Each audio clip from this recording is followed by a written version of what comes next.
اللہ سے راز و نیاز کی باتیں، جو باتیں بندہ کسی سے نہیں کر سکتا وہ اپنے رب سے ڈائریکٹ کرتا ہے، اپنے دل کے سارے دکھڑے اپنے رب کی دہلیز پہ رکھتا ہے اور اپنی ساری ضرورتیں مالک کی چوکھٹ پہ رکھ دیتا ہے، اور اس سے مانگتے ہوئے بندے کو شرم نہیں آتی، حیا نہیں آتا، بلکہ اس سے مانگتے ہوئے فخر محسوس ہو رہا ہوتا ہے کہ میں اپنے رب سے مانگ رہا ہوں۔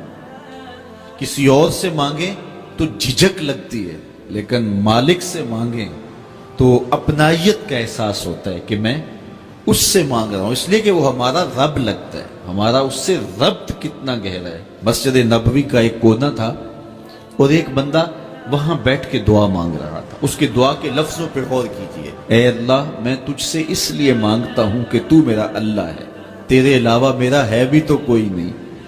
تو یہ وہ دعا مانگ رہا تھا اور مسجد نبوی کے کونے میں بیٹھا تھا۔ حضور نے دیکھا تو ایک صحابی سے کہا، وہ جو دعا مانگ رہا ہے اس کو جا کے بتا دو تمہاری دعا قبول ہو گئی ہے۔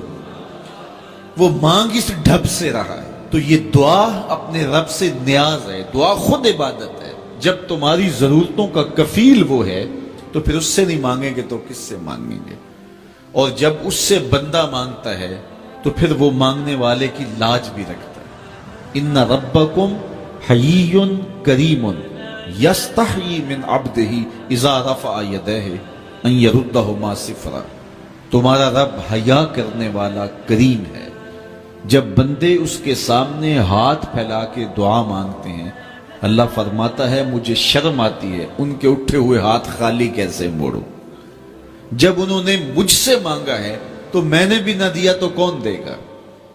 میں ایک سادی سی بات کرتا ہوں، اتنے لوگ جتنے لوگ یہاں بیٹھے ہیں اگر کسی دنیا دار کے ڈیرے پہ چلے جائیں اور اس سے کوئی چیز طلب کریں اور وہ دینے کی استطاعت رکھتا ہو تو وہ کیا خالی لٹائے گا؟ وہ کہے گا اتنے لوگ آگے ہو تو ڈیرہ داری کی شان کے خلاف ہے کہ میں ان کو خالی لٹاؤں۔ تو جب یہ دنیا دار خالی نہیں لٹاتا تو رب کیسے خالی لٹائے گا؟ جب بندے اس کی دہلیز پہ چل کے آ جائیں تو وہ بندوں کی ضرورتوں کا کفیل ہے اور ان کے ہر درد کو جانتا ہے اور ان کی ضرورتوں کو پورا کرتا ہے۔ علماء نے کہا دعا ہر صورت قبول ہوتی ہے، یا تو یہ ہے کہ فوراً قبول ہو جاتی ہے، جو مانگا فوراً مل گیا، اور کبھی ایسا ہوتا ہے کہ فوراً نہیں ملتا، حکمت ہوتی ہے اور فوری دینا مناسب نہیں ہوتا تو اس کو فوری نہیں دیا جاتا، لیکن دعا بعد میں کچھ عرصے کے بعد اس کی ڈیمانڈ پوری کر دی جاتی ہے۔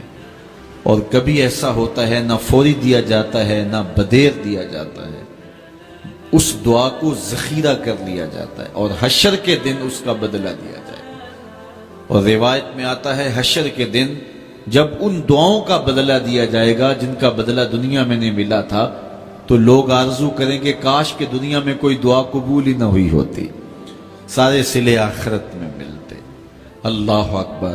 کبھی ایسا ہوتا ہے جو مانگا جاتا ہے وہ نہیں دیا جاتا، اس کے بدلے میں کچھ اور چیز دے دی جاتی ہے جو اس کی ضرورت ہوتی ہے اور جو اس کے لیے مناسب ہوتی ہے۔ وہ کچھ اور مانگ رہا ہوتا ہے لیکن اللہ اپنی حکمت کے تحت اسے کچھ اور عطا کر دیتا ہے۔ بہر صورت دعا قبول ہوتی ہے اور بندوں کے اٹھے ہوئے ہاتھ اللہ پسند کرتا ہے۔ آج یہ بھی بحث چلتی ہے نہیں مانگنا چاہیے، فلاں وقت میں نہیں مانگنا چاہیے، تو وہ کہتا ہے مجھ سے مانگو جب بھی مانگو، میرا دست کرم تمہیں دینے پہ آمادہ ہے۔ اور اگر کوئی نہیں مانگتا تو فرمایا کل ما یابو بکم ربی لولا دعاؤکم، اے محبوب فرما دو اگر یہ نہیں مانگیں گے تو اللہ بھی پرواہ نہیں کرے گا۔ مانگنا تمہاری ضرورت ہے، اگر تم مانگتے رہو گے تمہاری جھولیاں بھرتا رہے گا، اور اگر تمہیں اسے نہیں پکارو گے تو وہ بھی تمہاری پرواہ نہیں کرے گا۔ تو اس کے حضور دعائیں مانگو۔